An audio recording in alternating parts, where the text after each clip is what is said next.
നമസ്കാരം, ജനീഷാണ്. മറ്റൊരു വീഡിയോയിലേക്ക് എല്ലാവർക്കും സ്വാഗതം.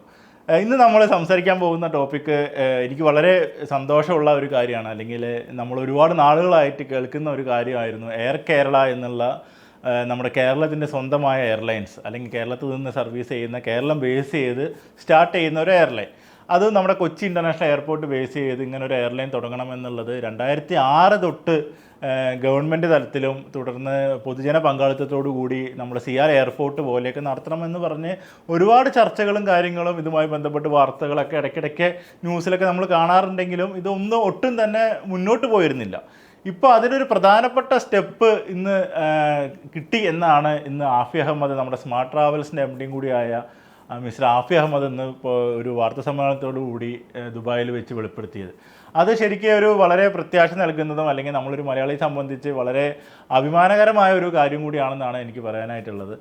കാരണം നമ്മൾ 2006 തൊട്ട് നമ്മളിത് കേൾക്കുന്നതാണെന്ന് പറഞ്ഞു. അപ്പോൾ അന്ന് തൊട്ട് ഇങ്ങനൊരു ഇത് നമ്മുടെ സ്വന്തമായിട്ട് നമ്മുടെ സ്റ്റേറ്റിന് വേണ്ടി ഒരു എയർ ഫ്ലൈറ്റ് വരും, ഗവൺമെൻറ് അതിനെ മുന്നോട്ട് വരും എന്നുള്ള രീതിയിലായിരുന്നു നമ്മൾ നിന്നത്. എന്നാൽ പലവിധ സാങ്കേതികമായ കാര്യങ്ങളാലും റെഗുലേഷൻസിൻ്റെ പ്രശ്നം കൊണ്ടും പിന്നെ ഇതിന് വരുന്ന പൈസയുടെ ഭീമമായ പൈസയുടെ പ്രശ്നം കൊണ്ടൊക്കെ ആയിരിക്കാം ഗവൺമെൻറ് അതിൽ നിന്ന് ഒന്ന് പിൻവാങ്ങിയ പോലെയാണ് എനിക്ക് തോന്നിയത്. എന്നാൽ ഇപ്പോൾ ഗവൺമെൻറ്റുമായിട്ട് സഹകരിച്ചായിരിക്കും മുന്നോട്ട് പോകാമെന്നാണ് ഇന്നിപ്പോൾ അതിൻ്റെ വാർത്താ സമ്മേളനത്തിലൊക്കെ നമുക്ക് കേൾക്കാനായിട്ട് സാധിച്ചത്.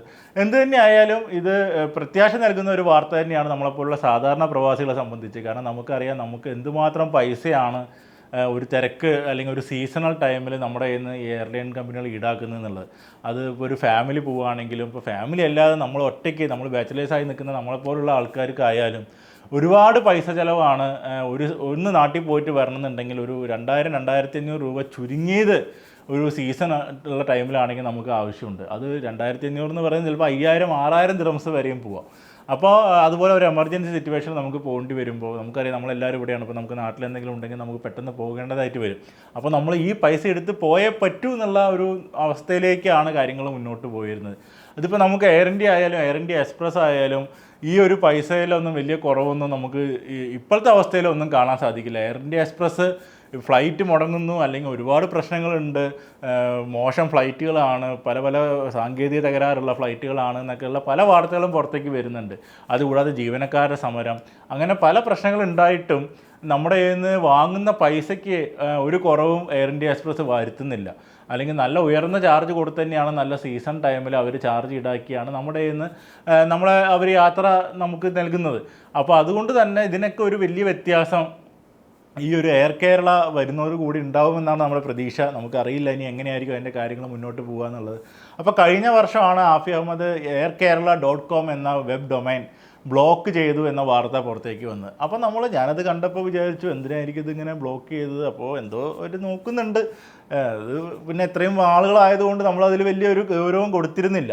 എന്നാൽ ഇന്നിപ്പോൾ ഇങ്ങനെ സിവിൽ ഏവിയേഷൻ അതോറിറ്റിയുടെ കയ്യിൽ നിന്ന് NOC കിട്ടി എന്ന് പറയുമ്പോൾ അതൊരു നല്ല ഒരു സ്റ്റെപ്പ് തന്നെയാണ്. അല്ലെങ്കിൽ അത് നല്ല ഒരു ഇതിനിപ്പോൾ ഇതൊരു തുടക്കമായതുകൊണ്ട് തന്നെ ഇനി ചിലപ്പോൾ സപ്പോർട്ട് ചെയ്യാനോ അവർക്കും ഒരു സപ്പോർട്ടിന് വേണ്ടി ഒരുപാട് കമ്പനികളും, അല്ലെങ്കിൽ നമ്മുടെ നാട്ടിലെ അറിയാം യൂസഫ് അലി അടക്കമുള്ളവർ മുമ്പ് ഇതിൽ ഇടപെട്ടിരുന്നു. അങ്ങനെ അവരൊക്കെ മുന്നോട്ട് വരും. കാരണം റെഗുലേഷൻസിൻ്റെ പ്രശ്നങ്ങൾ കൊണ്ടാണ് ഒരുപാട് പേര് ഇതിൽ നിന്ന് പിൻവാങ്ങിപ്പോയത്. അല്ലെങ്കിൽ ഇത് ബുദ്ധിമുട്ട് ഒരു സ്റ്റേറ്റ് ഇങ്ങനെ നടത്തുമ്പോൾ ഉള്ള പ്രശ്നങ്ങളും പരിമിതികളും ഗവൺമെൻറ്റിനും ഉണ്ടായിരുന്നു. അപ്പോൾ അതിൽ നിന്നൊക്കെ വ്യത്യസ്തമായിട്ട് ഇപ്പോൾ ആഫി അഹമ്മദിൻ്റെ നേതൃത്വത്തിൽ, സ്മാർട്ട് ട്രാവൽസിൻ്റെ നേതൃത്വത്തിൽ ഇങ്ങനൊരു സംഭവം മുന്നോട്ട് വരുമ്പോൾ അപ്പോൾ അതിനു വേണ്ടി കൈകോർക്കാൻ വേണ്ടി പൊതുജന പങ്കാളിത്തത്തോടു കൂടി നടത്താനായാലും ചിലപ്പോൾ നമ്മളെല്ലാവരും മലയാളികളെല്ലാവരും ഒന്നിക്കാൻ നമ്മുടെ കൊച്ചി ഇൻ്റർനാഷണൽ എയർപോർട്ട് പോലെ ഒരു ഷെയർ, ഒരു ഫണ്ടിങ് എന്നുള്ള രീതിയിലൊക്കെ ചിലപ്പോൾ അത് മുന്നോട്ട് പോകാം. അറിയില്ല എങ്ങനെയായിരിക്കും അവരത് പ്ലാൻ ചെയ്യുന്നതെന്ന്. അവരിന്ന് പറഞ്ഞത് ഓഫീസ് എടുക്കാനുള്ള കാര്യങ്ങൾ, അല്ലെങ്കിൽ അതിന് വേണ്ട പ്ലാനും കാര്യങ്ങളെല്ലാം അവർ റെഡി ആയിട്ടുണ്ട്.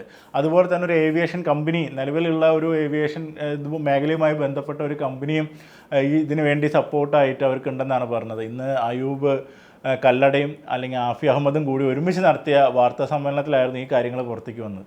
അപ്പോൾ എന്തായാലും ഇത് വലിയൊരു ചുവടുവെപ്പാണ്. ഇന്ന് മലയാള ചാനലുകളിലെല്ലാം അതൊരു വലിയ വാർത്തയായിട്ട് തന്നെ ഇന്ന് ഉച്ച തൊട്ട് കൊടുക്കുന്നുണ്ടായിരുന്നു. കാരണം നമ്മൾ പ്രവാസികളെ സംബന്ധിച്ച്, പ്രത്യേകിച്ച് ദുബായിലുള്ള നമ്മളെ സംബന്ധിച്ച് നമുക്കറിയാം ഇതൊരു വലിയ സ്വപ്നം തന്നെയായിരുന്നു. മറ്റുള്ള സ്ഥലങ്ങളിലേക്ക് ആയാലും എല്ലാവിടേക്കും നമ്മുടേതായ ഒരു എയർലൈൻ, നമുക്ക് ബഡ്ജറ്റ് ഫ്രണ്ട്ലി ആയിട്ട് പോകാൻ പറ്റുന്നൊരു എയർലൈൻ, നമ്മളിപ്പോൾ വിസ് എയർലൈനുമായിട്ട് ചർച്ച നടത്തിയെന്നൊക്കെ പല സമയത്തും നമ്മുടെ ട്രാവൽ ഏജൻസിയിലൊക്കെ പോകുമ്പോൾ നമുക്ക് അറിയാനായിട്ട് സാധിക്കും. ഈ മേഖലയിൽ പ്രവർത്തിക്കുന്നവരിൽ നിന്ന് വിസ് എയർ കൊച്ചിയിലേക്ക് സർവീസ് നടത്താൻ വേണ്ടി. അപ്പോൾ അതുപോലെ അതും വന്നാൽ നല്ലതാണ് നമ്മളെ സംബന്ധിച്ച്. കാരണം അങ്ങനെ ഒരു പോകേണ്ട സിറ്റുവേഷനിൽ നമുക്ക് ബഡ്ജറ്റ് ബാഗില്ലാതെ പോകാം എന്നൊക്കെയുള്ള വിസ എയറിൻ്റെ ഓപ്ഷൻസ് നമുക്കറിയാം. അപ്പോൾ ആ ഒരു രീതിയിലുള്ള ചർച്ചകൾ നടത്തി കൂടുതൽ ഫ്ലൈറ്റുകൾ ഈ മേഖലയിലേക്ക് വന്നാൽ നമ്മളെപ്പോലുള്ള സാധാരണ ആളുകൾക്ക് അത് വലിയ പ്രയോജനമായിരിക്കും. അതുപോലെ തന്നെ 3 ഫ്ലൈറ്റ് എടുത്തിട്ട് ആദ്യം സർവീസ് ഡൊമസ്റ്റിക് വൈസ് തുടങ്ങാനാണ് പ്ലാൻ ചെയ്യുന്നത്. അല്ലെങ്കിൽ അങ്ങനെയാണ് അത് ചെയ്യേണ്ടത്. അങ്ങനെ ചെയ്ത് കഴിഞ്ഞാൽ മാത്രമേ ഇൻ്റർനാഷണൽ സർവീസിനുള്ള എത്രയോ വർഷം കഴിഞ്ഞാൽ അല്ലെങ്കിൽ 20 ഫ്ലൈറ്റായി നമ്മൾ സർവീസ് ഓപ്പറേഷൻ നടത്തി പ്രൂവ് ചെയ്താലാണ് നമുക്ക് ഇൻ്റർനാഷണൽ സർവീസ് തരാനുള്ള ഒരു അപ്രൂവൽ കിട്ടുക. അപ്പോൾ അതിന് വേണ്ടിയിട്ടുള്ള കാര്യങ്ങൾ മുന്നോട്ട് പോവുകയാണ്. 2025 കൂടി തന്നെ ഇൻ്റർനാഷണൽ ഫ്ലൈറ്റ് വരാൻ സാധിക്കുമെന്നാണ് ഇന്ന് ആഫി അഹമ്മദ് പറഞ്ഞത്. അപ്പോൾ എന്തായാലും നമ്മൾ വളരെ പ്രതീക്ഷയോട് കൂടിയാണ് ഈ ഒരു വാർത്തയിലേക്ക് നോക്കി കാണുന്നത്. മുമ്പുള്ള പോലെ ഈ ഒരു 18 വർഷം ഉണ്ടായ പോലെയല്ല, ഇപ്പോൾ എന്തൊക്കെയോ സംഭവിക്കുന്നുണ്ട് എന്നുള്ള കാര്യം നമുക്ക് മനസ്സിലായി. അപ്പോൾ നമുക്ക് നോക്കാം നമ്മുടെ പ്രശ്നങ്ങൾക്ക് അല്ലെങ്കിൽ നമ്മുടെ ഈ ഉയർന്ന ടിക്കറ്റ് നിരക്കിനും കാര്യങ്ങൾക്കൊക്കെ ഒരു പരിധി വരെ ആശ്വാസം നൽകും ഈ എയർ കേരള വന്നാലെന്ന് നമുക്ക് പ്രത്യാശിക്കാം. അപ്പോൾ മറ്റൊരു വീഡിയോ ആയിട്ട് പിന്നീട് കാണാം. നമസ്കാരം.